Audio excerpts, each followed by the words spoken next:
are now in the year 2017, and the Republicans appear to be the predominant party in many aspects of our federal and state level. They control both chambers of Congress, multiple state legislatures and governorships, and even the White House. Regardless of what you feel about either of these parties, the people that represent them, or what they stand for, we expect that the government acts upon and addresses the various issues confronting our country in a responsible and effective way. And yet, even though that they have long stated a plan to, in effect, bring down this big government and control out of control spending, we find that historically, not just in the present, there have been situations where the Republicans have controlled both chambers of Congress, have sought to achieve these goals by taking down and turning back various essential key programs, and yet, through various factors, they failed to do just that. And I find that based on various instances in American history where the Republican Party has controlled both chambers of Congress since the New Deal, I find that there are three common factors that are persistent in these Congresses that challenge and limit the ability of the Republican Party to act upon this campaign promise to turn back big government and sort of bring it back to more state government control as well as free market principle. The first overlying factor is a divide between conservatives and liberals and moderates within the Republican Party. This has been a long enduring issue. You can look at the 80th Congress, which was in power from 1947 to 1949. Now this was right after World War II and the Great Depression under FDR. This was the Republican Party's first chance in power to pass legislation that would have in fact turned back a lot of this expansive federal government programs that have been put in place under Franklin Roosevelt and the democratically controlled Congress. You can think about Social Security. You can think about the various commitments that the United States placed itself in following World War II, such as joining the United Nations or being a part of the Marshall Plan. The Republican Party, they in their opposition to Franklin Roosevelt's expansive federal government programs, they found that this was their opportunity to bring things back to sort of the pre-Great Depression, the pre-emergency status that required these programs. But what they found was that once the Republican Party was able to take control in 1947, a lot of these New Deal programs have been in effect for over a decade now. And by then, there were definitely members within the Republican Party, moderates from the Northeast, that more or less moderated their stances or moderated their opposition to these programs. They felt that in order to remain electorally viable, they had to view these issues not in a get rid of it altogether fashion, but more to frame it as something that needs to be tweaked, something that needs to be improved, as opposed to knocked down wholesale. Those made up the moderates within the party, and you probably heard some of their names. Thomas Dewey, who ran for president in 1948. Arthur Vandenberg, he was another major moderate within the Republican Party at that time. But on the other hand, there were conservatives within the party who felt that even after this time, this was now their chance to turn back big government as they knew it. So because of this divide, regardless of ideological principle, this divide was definitely noticeable by 1947. It was untenable. And as a result, yes, the 80th Congress was able to achieve limited success in addressing some of the issues confronting the nation as it struggled to recover from the economy and the transition from wartime to peacetime.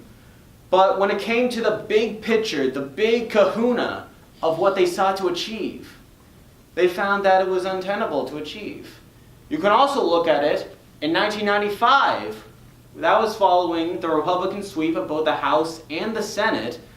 under the Contract for America, it was in response to low approval ratings by Bill Clinton. And that was sort of another big chance they had to sort of turn back big government. They saw big government by 1995 to be this edifice that needed to be knocked down. And they told their voters, the voters that voted for them, that they would seek to promote various causes outlined in the Contract for America, such as balancing the budget, or imposing term limits, or reforming Medicaid and Medicare, and cutting entitlement programs that they saw as a cause of excessive spending at the time. And yet, even though that they pursued these issues once in power, they had a lot of difficulty. Because on one hand, they had conservatives that were very much committed to taking down big government. They felt that it was the honest thing to do. You know, we told these voters, we signed this document that we would pass these programs through our Congress. But on the other hand, there were moderates who may or may not have signed the Contract for America, but they saw that some of the reforms being put in place weren't conducive to effective governing, such as term limits. Term limits prevents Congress from, members from Congress from gaining seniority within committee systems or developing leadership programs that they saw were essential to putting a lot of these big dockets on the floor of the House. So because of this divide, there was a lot of difficulty in passing a lot of major ticket items for the Contract of America once that was put in effect. You can look at it when they tried to, in 1995, put to vote a balanced budget amendment. They were going to amend the Constitution in order to act upon their promise to balance the budget. But yet, it struggled to get to the House, and then once it got to the Senate, it completely floundered. And instead, they were able to get a more short-term solution. They were able to balance the budget not through a constitutional amendment, but rather through normal budgetary missions. And in fact, by the late 1990s, they were able to produce a budgetary surplus that granted, it only lasted for a few years, but it was a limited gain. But we should put aside the fact that, yes, they did have limited gains, but in the end, they did pursue more systematic, more substantial, and long-lasting promises, and they floundered largely because of this disagreement among liberals and conservatives over whether to sacrifice ideological principle or to maintain some sort of pragmatism, for both governing within Congress and to pleasing more moderate members of their congressional districts. Which brings me to my second reason why Congress has historically struggled. Republican congressional members have struggled, and that is misreading mandates. Now, whenever people run for office and win elections, you can pinpoint a reason why people were elected. Maybe it was to reject the status quo in favor of change. Sometimes it was because the candidate put forward was genuinely more well-liked and his ideas were better. You can look at each of the cases, major cases, when the Republican Party did achieve majorities in both chambers of Congress, and they felt that when they got elected, such as in 1946, 1994, even now with this congressional majority of Republicans, they believe, or they try to interpret these victories as a victory for their overall mission of bringing down big government.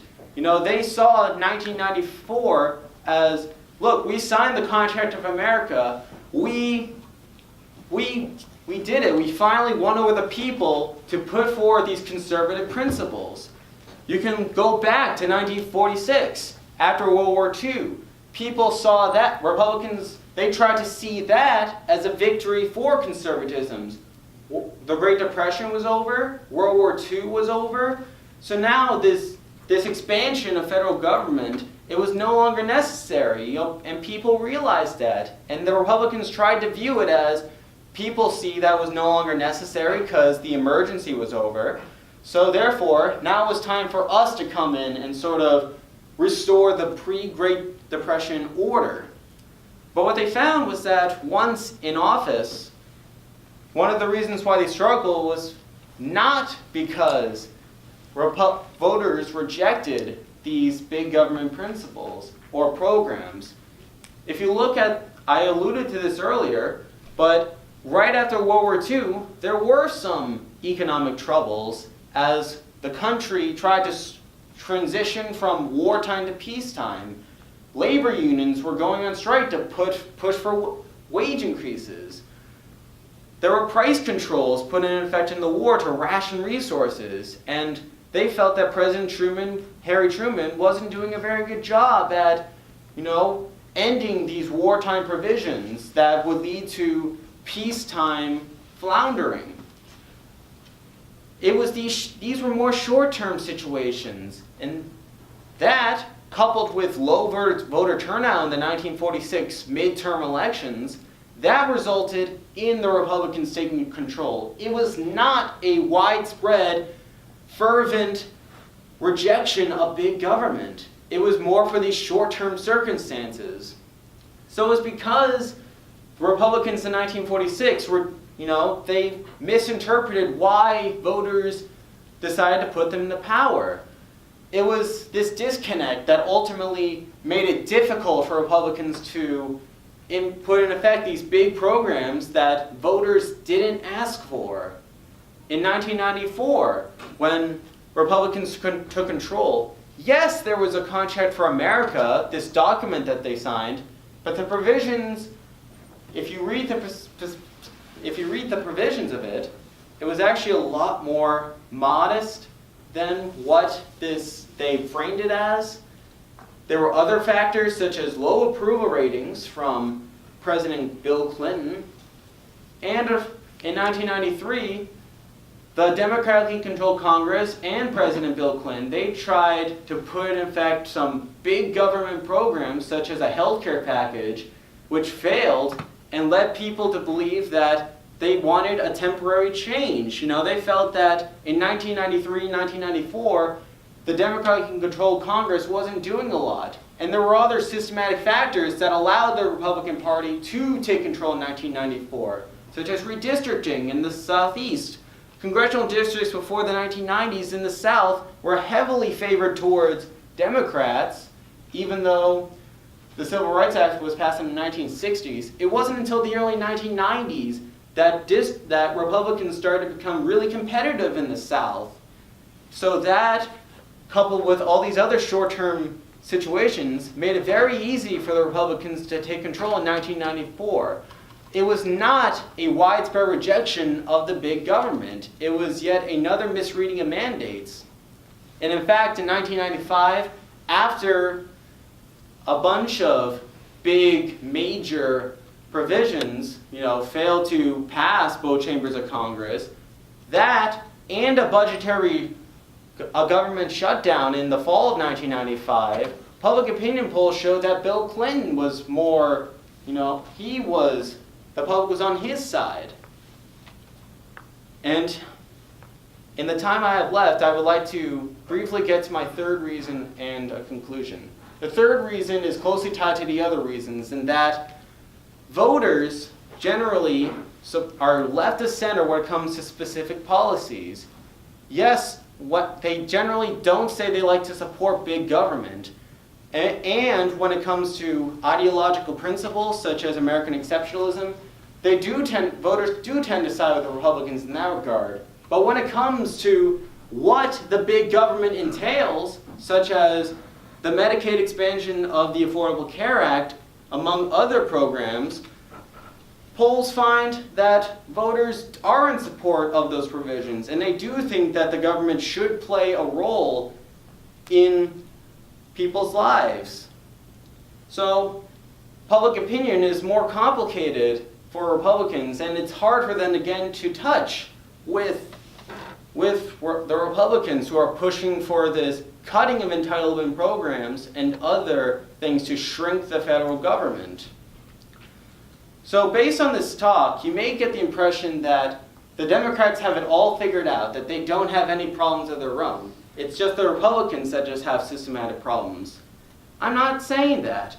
The Democratic Party has also had a history of complications. They too have a divide between the moderate and the liberal wing of their party. And in the past they have pushed to push the envelope on big government, to put forward even more expansive programs that would in fact help, they would see as helping people and increasing spending, increasing taxes to various people. And those efforts failed for some of the same reasons that I stated above for the Republicans, to achieve the opposite effect. But the reason why I want to focus on the Republican Party is for two reasons.